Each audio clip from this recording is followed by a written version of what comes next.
On the brink of war, two men prepare to duel. One is Goliath, known in the Bible as a giant more than 9 feet tall. The other, a young Israelite shepherd, David. It's one of the Bible's most famous stories.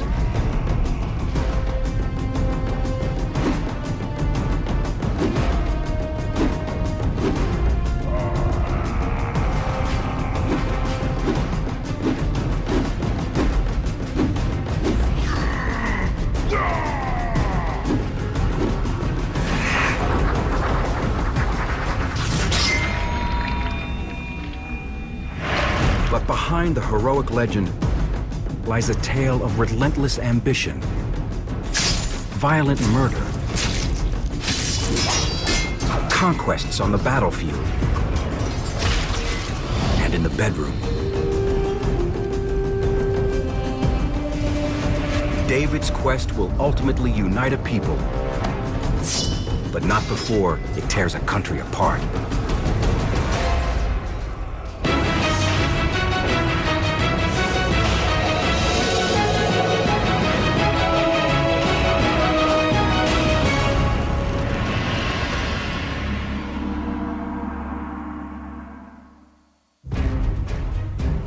The legendary David and Goliath duel takes place around 1015 BC, a time when the Israelites are in the middle of a bloody war against a vicious enemy, the Philistines. It's been more than 200 years since the great military commander Moses first led the 12 Israelite tribes out of Egypt during the Exodus. Joshua then continued the Israelite military campaign and successfully invaded the promised land of Canaan.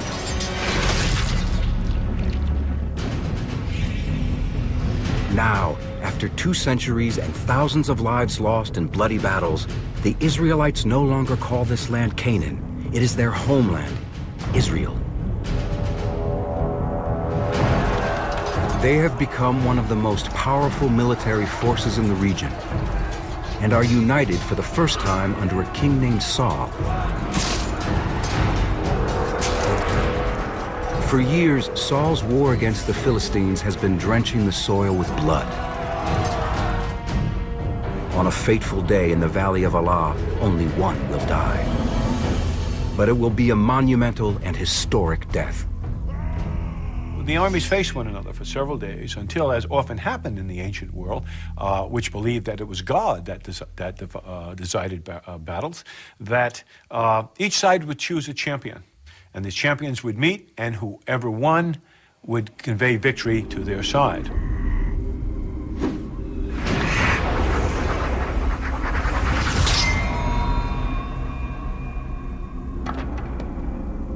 Everyone knows the story of David and Goliath, where David ventures onto the plain, fires a sling at Goliath, strikes him between the eyes, and Goliath is killed. And then David goes over, takes his sword, and chops off Goliath's head. David's slaying of Goliath is a turning point in the war against the Philistines. But more importantly, it launches the young shepherd boy down a bloody path of intrigue, deception, and paranoia, which will ultimately propel him to the throne. It's one of the more interesting aspects of the Bible, that David is held in such high regard as the father of Israel and the king of Israel. But when you really look at his career, what he really is a kind of bloodthirsty opportunist. More than a mythical figure, more than a person of great valor, he more resembles a mafia don, a very narrow, self-interested man who clearly knew what he wanted and was prepared to do anything to get it, to include the betrayal and killing of his own people.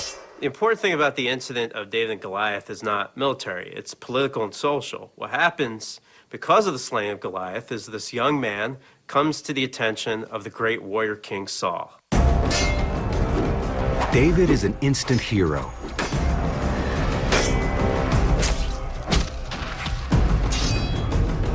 He wins a position as King Saul's personal weapons bearer.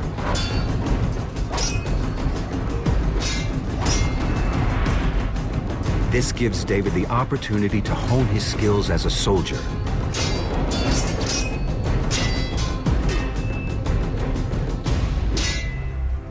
But Saul's initial feelings of admiration soon darken into suspicion and jealousy. Even from the beginning, you get the sense that this is going to lead to disaster.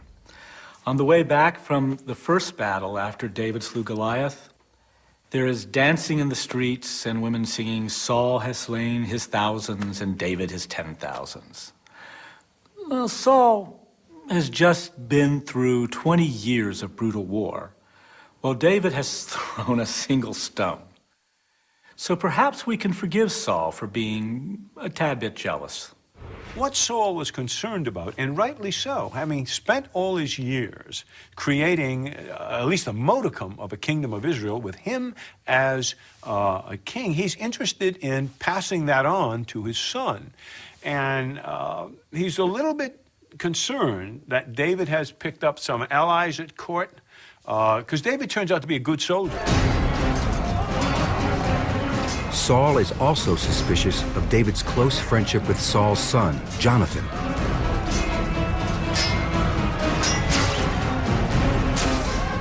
The two young men form a brotherly bond on and off the battlefield.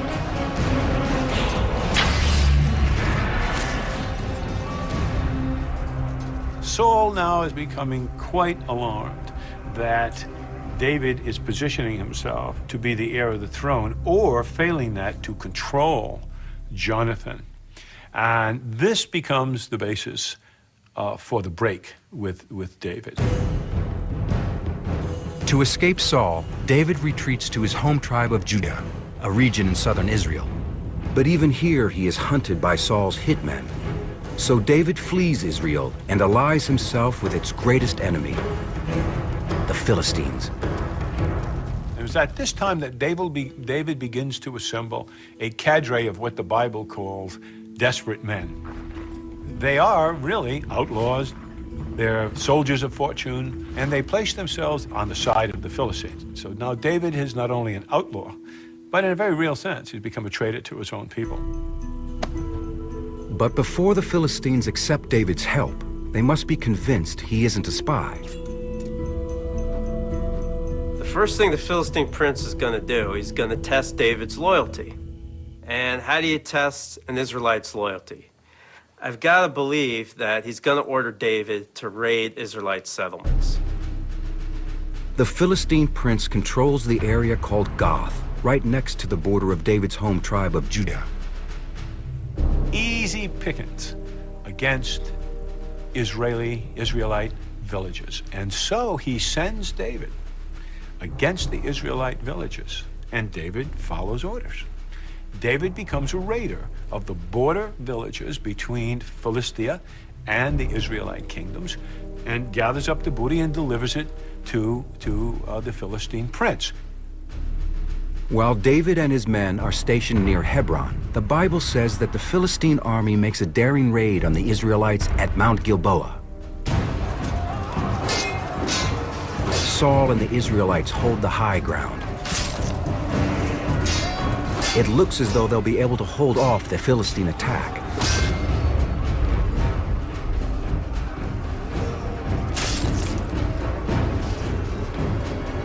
But the Philistines manage to encircle the Israelites and envelop them. Saul and Jonathan are doomed.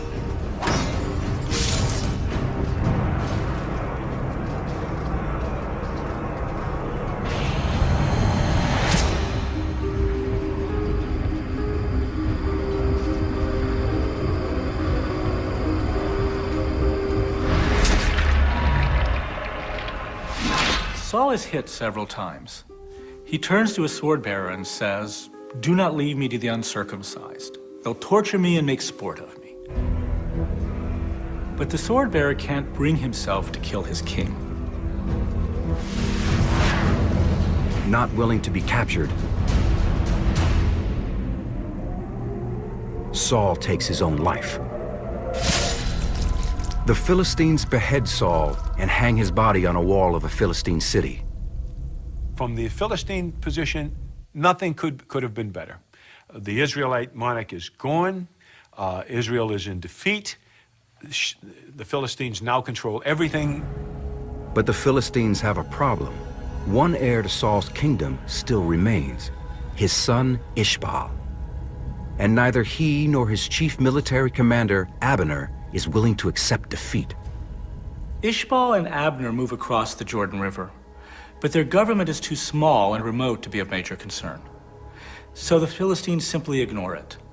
However, they do want a way to control the Israelite population. Their answer? Make David king. A messenger tells David of Saul's demise. He carries with him Saul's crown. The last people to have Saul's headpiece, and his head, quite frankly, were the Philistines. Now suddenly it ends up in the hands of David. Makes one think that the Philistines have plans for David. With the backing of the Philistines, David becomes king of the tribe of Judah. But David's ambition is greater than that. He's not interested in merely ruling as a Philistine puppet. He wants to be king of all Israel. He brings in muscle from his days as an outlaw, men who are ruthless, experienced killers, and completely loyal to David.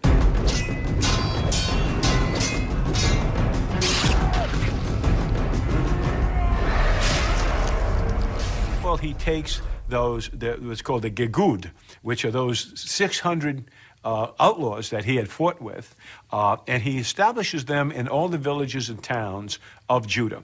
And the reason for this is not only to extend his political control, but when he has to raise a militia force from those Israelite territories, these men can enforce his will.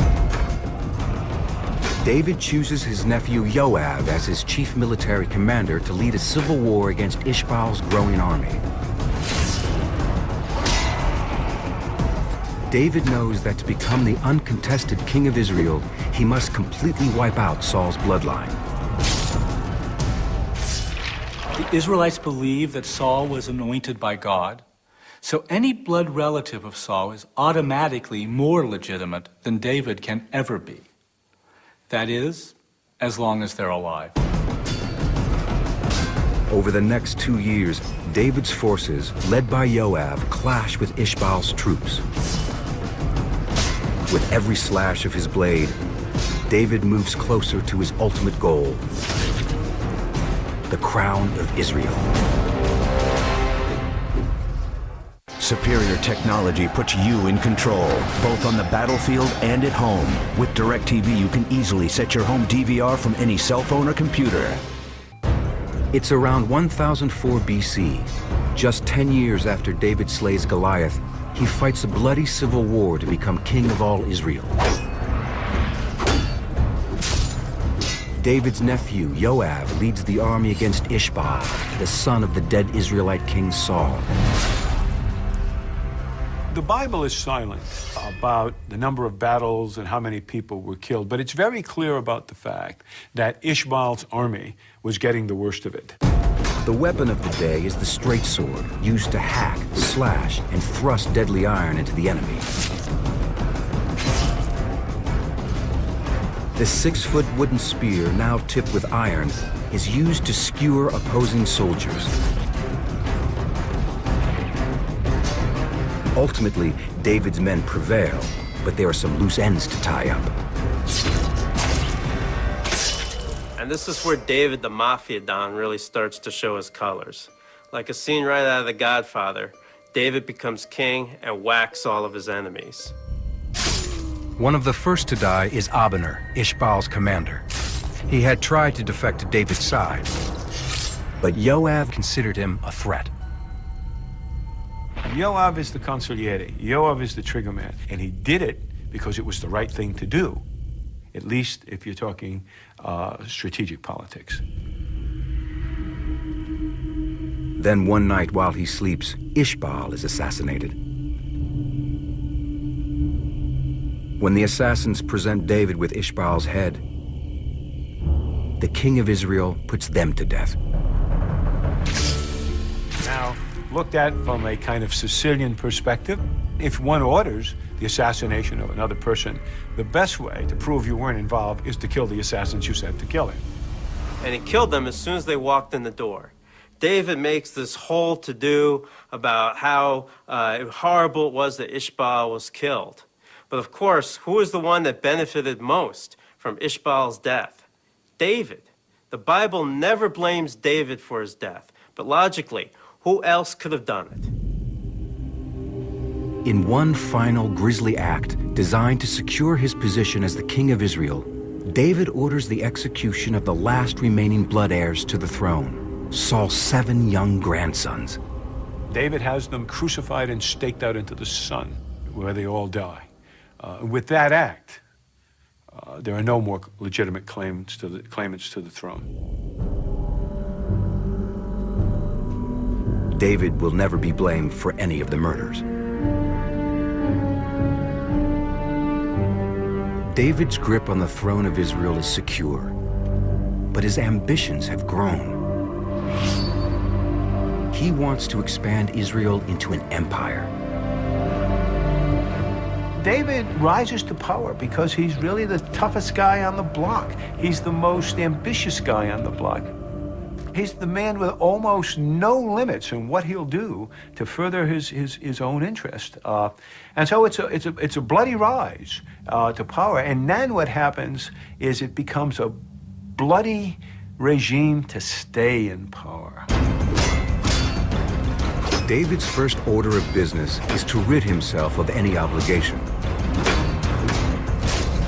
He betrays the Philistines who helped put him in power. In a series of bloody battles, he beats them into submission.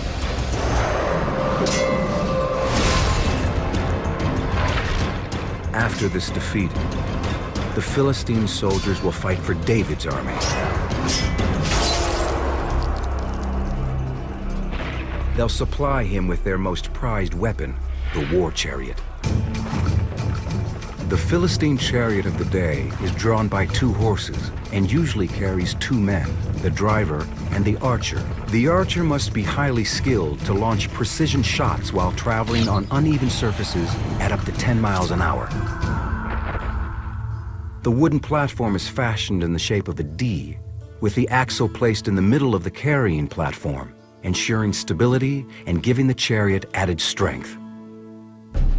With an army that now numbers some 8,000 to 10,000 soldiers, David captures the city of Jerusalem, where he establishes Israel's first capital. He looks around, and what does he see? What do any king see when they're in charge? Threats. And he looks to the east, and there on its border, on what today we would call the modern Jordanian River or Jordan Valley, there are 3 states that offer strategic and economic threats. Ammon, Moab, and Edom, which is first on David's hit list. The real reason he wants that is economic. There are large copper and iron mines in Edom, and Edom sits right across what we call the King's Highway. The King's Highway connects Syria and Egypt. David wants free access to this important trade route, so he moves to take Edom by force. David moves very quickly to bring Edom within the Israelite orb, and does so with incredible brutality.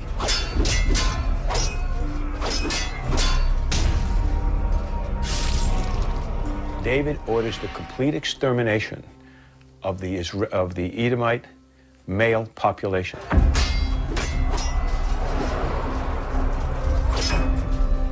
The children and women are sold into slavery. Their government is dismantled.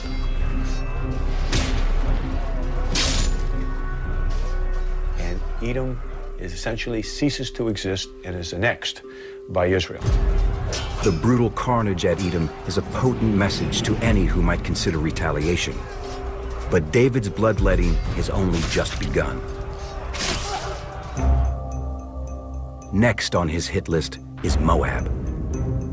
Having achieved the conquest of Edom, destroyed its population, but gathered all its economic resources, and now having cut the King's Highway, the state that bordered up against Edom, the state of Moab, now appears to be a threat containing those, to preserving those resources. It's an old story in history where something that was a buffer state at one point suddenly becomes a threat and has to be neutralized. It's kind of history's first domino theory. David knows Moab is not really a military threat to Israel because it's on the far side of the Dead Sea. But he doesn't want to take any chances. And again, he proves to be merciless. David sends his army against Moab and makes very quick work of them. Sheer numbers would have carried the day, but here we find an interesting description of how he actually dealt with them. And he smote Moab and measured them with the line, making them to lie down on the ground. And what the Bible tells us is that the captives of all military age were laid out in 3 lines, while the troops went among 2 of the lines and put them all to the mouth of the sword, which means essentially beheading them. For the second time, David massacres his neighbors, leaving them unable to rise against him.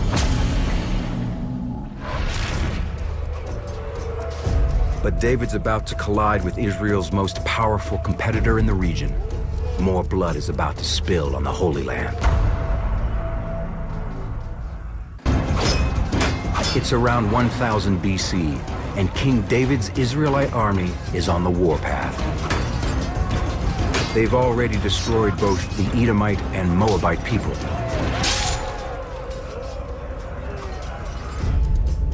Now, David leads nearly 10,000 troops north.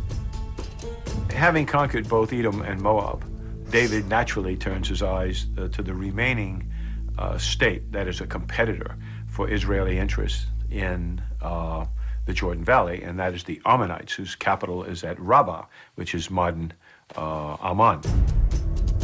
Amman is the last but most important of the 3 eastern border states David seeks to conquer. It is Israel's prime competitor for regional influence. In order to understand what happened at Rabbah, I have to understand the political context, and that is that the Ammonites were not stupid. They could clearly see the expansion of Israelite interests into the valley. There were some negotiations between David and Haman, the king of Ammon, until David claims some kind of diplomatic insult. At which point, the Ammonites got the message and began to look around for allies. They found their allies in the north, the land of Aram, in what is called Syria today. It's a new force that has come to power under a leader named Hadadezer, who has ambitions of his own. Hadadezer's no fool. He's looking for any pretext to extend his main influence south into Israel and to stop David's advance. This is just the perfect pretext. When David gets word the Ammonites have reached out to Hadadezer for help, he orders Joab to lead his army to Rabbah. And very quickly he assembles the entire army and puts his consigliere, Joab, in charge and tells him quickly to march on the capital of Rabbah and destroy it and defeat the Ammonites. Joab and the Israelites cross the Jordan River without opposition. With no other troops in sight, Joab marches straight across the plain to Rabbah. What happens is the Ammonite army comes out of its city and deploys in front of the city with its infantry offering battle. Joab positions his army opposite the Ammonites.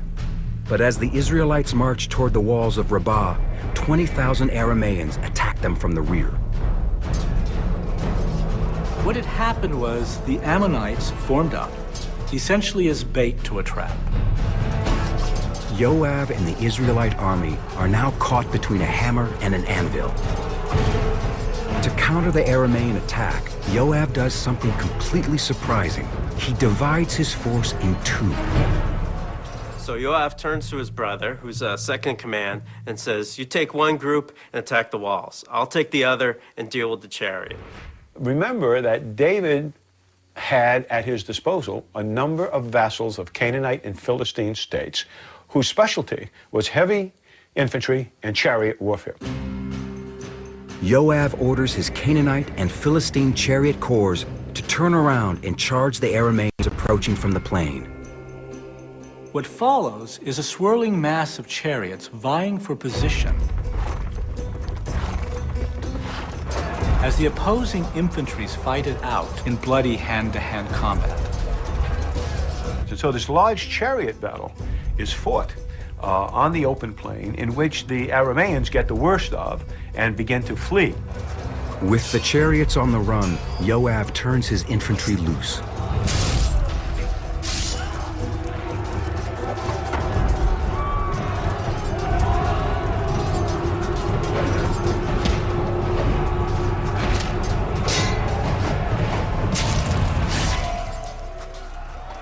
The Ammonite infantry, now mixing it up with the Israelite infantry in front of the city, lose their spirit, and they begin to withdraw back into the city.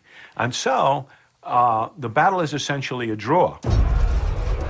Joab's success with his divided forces remains an amazing military feat to this day. Modern military tacticians always teach commanders to keep their forces together. But it sure must have put the fear of the Lord in Joab, because he made no further movement to attacking the capital of Rabbah. He immediately grabbed the infantry, grabbed what chariots he had, and basically withdrew quickly back across the Jordan and back to Jerusalem, saying that this has not been a great day. After the battle, the Arameans retreat north into what is now southern Syria. David wastes no time. The Bible states that he orders all Israel to assemble. When you hear that phrase, all Israel, what you mean is the entire militia army, probably 20 to 25,000 strong. David personally leads the Israelites north, bypassing the capital of Rabbah and the Ammonite army. He's a smart tactician, a little bit smarter than Joab. He does not cross the Jordan Valley where Joab crossed. What he does instead is he moves on the Israelite side along the watercourse of the Jordan Valley, using it to protect his flank. David and the Israelites collide with the Arameans somewhere south of Succoth. It is known as the Battle of Helam. What we have to imagine in the battle at Helam was that it was a combined infantry and chariot battle.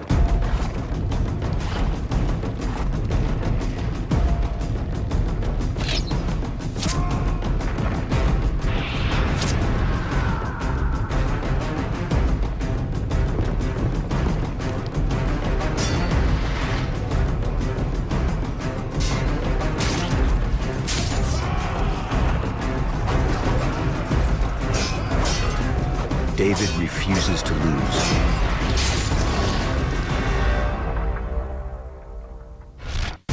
King David of the Israelites is being true to his brutal reputation. His current victims are the Arameans, and they are getting slaughtered.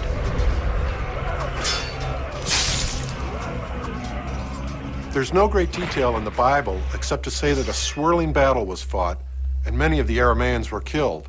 The proof of this is that the commander of the Arameans was killed. Now that tends to suggest that they were completely overwhelmed.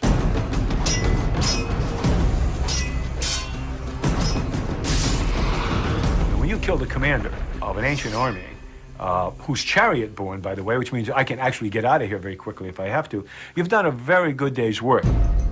Bruised by the Israelites a second time, the Arameans again retreat north. David now understands that I didn't come this far to win a single battle. We might as well deal with it while we have the troops in the field, and he continues to move north. News of the Aramean defeat at Helam spreads quickly throughout the region. Revolts erupt throughout the states that the Aramean king Hadadezer had already conquered.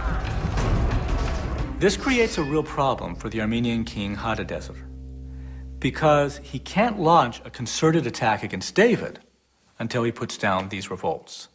So he has to deal with both at once. Hadadezer orders one force to hold off David and the Israelites, while he mounts a campaign to put down the local revolts. At this point, David continues his advance north and slams right into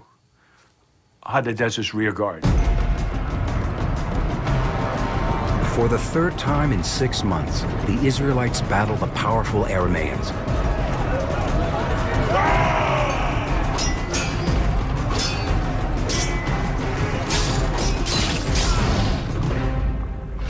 What happens is that David catches up with Hadadezer's main army.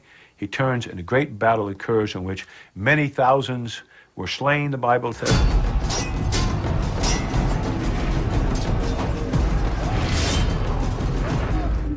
And David smote Hadadezer, king of Zobah, by Hamath, as he went to establish his dominion at the river Euphrates.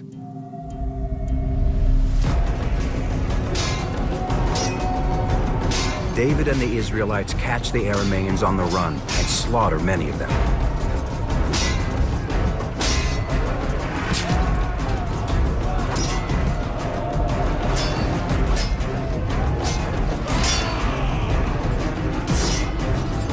Hadadezer's empire is destroyed.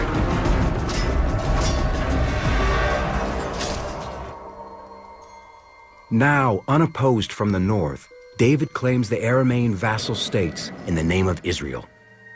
So now, with the addition of the Aramean kingdom, David controls a very large area. This is what comes to define what is called the Empire of Israel.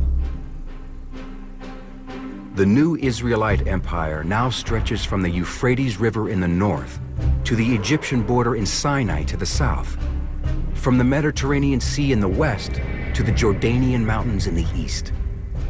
But one last foe remains to be conquered before David can rest: the Ammonites at Rabbah. Now, of course, they are deprived of their Aramean armies. And so David turns his attention to bringing Ammon into the Israelite orbit.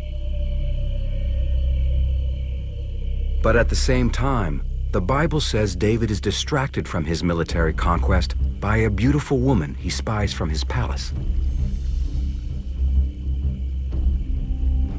This seems to be the time when David is smitten by this beautiful girl named Bathsheba. And so instead of taking the army himself into battle, some analysts suspect what kept David in Jerusalem was his lust for Bathsheba. Instead, he turns to his consigliere, Joab, and says, take the army and go among the Ammonites and defeat them. David orders Bathsheba to be brought to him. But she is a married woman. Her husband, Uriah the Hittite, is a soldier under Joab in the Israelite army. Total scandal. David is the stuff of legend. He's thought of as a great warrior and a great unifier. He's the founder of the first Israelite nation state, the darling of the Bible. But much has been said of his flaws, especially with women.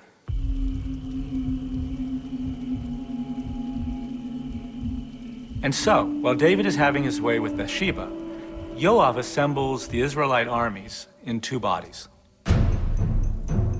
One is the militia force stationed at Succoth in the Jordan River Valley. The other is the elite army made up mostly of professional infantry and chariotry. They march to Rabbah and bring it under siege. When you talk about a siege, and this time among the Israelites, is they have no siege equipment. They take cities the way they normally take cities, which is by storm. The problem with that, with regard to Rabbah, is in order to do that, you need a large numerical advantage. And most of the militia troops are at Succoth. From on top of the walls of Rabbah, Ammonite archers are easily able to pick off the Israelite infantry. The blood spilled at Rabbah, however, is not what's occupying David's mind. David is back in Jerusalem, apparently, having a good time with Bathsheba, and he gets a message from Joab, his commander. He said, things are pretty tough here. He said, you know, every time we venture near the walls, we lose men. We lost 18 men just yesterday, in which case David replies, well, then don't go near the walls. Well, here is when the problem begins to develop, is that apparently Bathsheba turns up pregnant. And the problem with this is that she is married to Uriah the Hittite. So this creates a bit of a problem. Uriah is stationed with the army at Rabbah, fighting for David. David calls Uriah back to Jerusalem. So Uriah, being the good soldier that he is, reports back to Jerusalem. And David says to him, look, you've been a good soldier, you're on the front line, you deserve a rest. Right? Go back to your wife, go rest a little before you go back to battle. Think about this for a minute. There's only one reason David would send Uriah home to Bathsheba, so they can have sex. It looks like David is trying to hide the paternity of Bathsheba's unborn child. Well, the next day, after David told him to go to his wife, David walks out of his bedroom door and stumbled over Uriah the Hittite, who was falling asleep outside the door. And one can imagine what the conversation was like when the king of Israel says to this lowly soldier, "What are you doing here? I told you to go home to eat and be with your wife." And he said, "Sire, how can I do that? When my colleagues and fellow soldiers are in danger at the front lines, I cannot go with my wife. It would be wrong." Uriah keeps to the Israelite soldiers' code of honor. None shall sleep with their wives when at war. All for one for all, so to speak. But in refusing David's command to sleep with his wife, he seals his fate with David. The Bible says David writes a note for Joab and sends it back to the front lines with Uriah. And he wrote in the letter saying, "Set ye Uriah in the forefront of the hottest battle, and retire ye from him, that he may be smitten and die."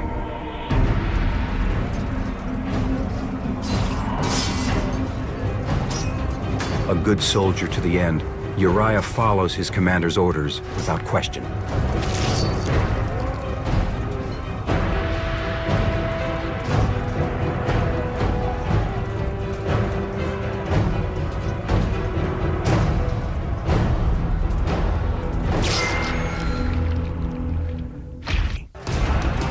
Uriah the Hittite is a valiant soldier who fights for the Israelites. But the great King David has doomed him to die. David, essentially, having failed to camouflage the pregnancy of Bathsheba, simply decides to have her husband killed in an almost mafia-like style. And who in command of this, of course, is his consigliere, which is Joab. Joab orders Uriah into battle, where survival is impossible.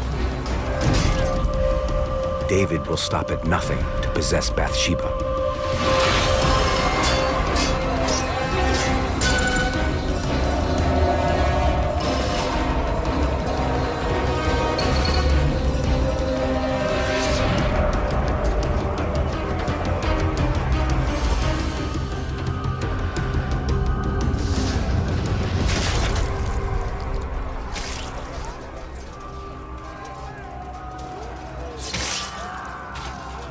In Jerusalem, Bathsheba hears that Uriah has been killed in action.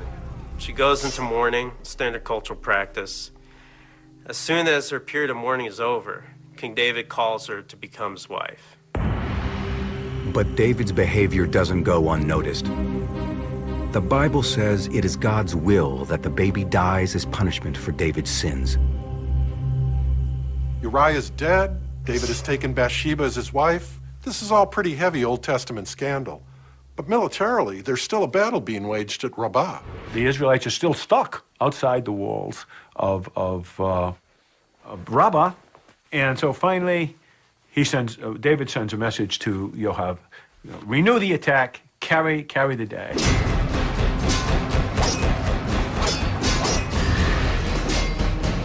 Joab finally breaks through the Ammonite defenses.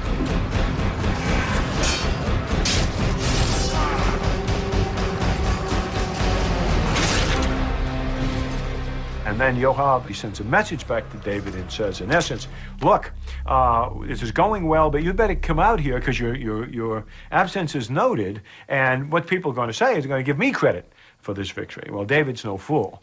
He understands that to be king means that you have to do kingly things. And so what he does is he marches up to Sukkoth, joins with the rest of the army, and then marches on Rabbah, and then now with even more troops, the city is taken by storm.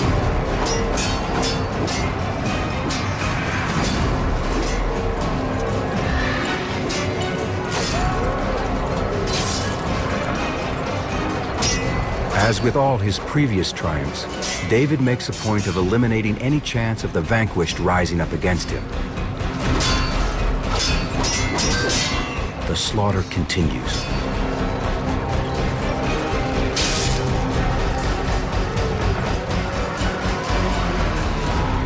The Bible says he set the people to the mold, which is essentially what Pharaoh had done to the Israelites. He set them to construction work. One of their first tasks, tear their own walls down. Which is a very common thing to do in those days. Once you took the city, you destroyed its defenses so it couldn't resist you anymore. David's goals are complete. The Israelite Empire is born. So it's a bloody rise to power. And then what happens is it becomes a bloody regime to stay in power. It becomes so bad that there are even revolts against David by his own people. Even by his own son. Talk about a dysfunctional family. David is still married to Bathsheba, right? The first baby dies. Well, David's got other wives and concubines and eventually has many more children, one of whom is Absalom. Well, it turns out Absalom will kill his older brother because the older brother rapes their half-sister. All right, now, this will start a rift between David and Absalom. The rift evolves into a full-fledged rebellion. Two Israelite armies clash in what is known as the Battle in the Wood of Ephraim. Absalom wants to overthrow David and become king. But in the end, Absalom's army is routed.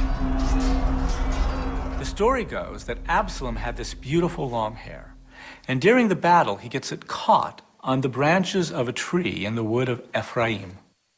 Now, exactly what happened, we don't know. But one thing is certain, he doesn't make it out of that forest alive. David has issued orders to spare Absalom's life. But one man disobeys. Joab. True conciliary, if that's what we could call him.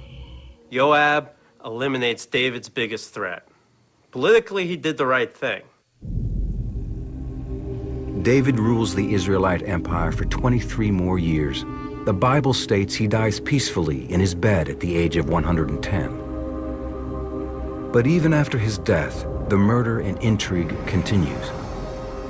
David's other son with Bathsheba, Solomon, becomes the next king. One of his first acts, murder Joab. This wasn't done for any kind of retribution. It most likely was to secure his own personal power. Solomon might have seen Joab as a threat, and like his father before him, he eliminated that threat. David is the most popular figure in the Bible. Children are named after him. He's seen as a hero, as the person who founded the Israelite Empire, the nation state.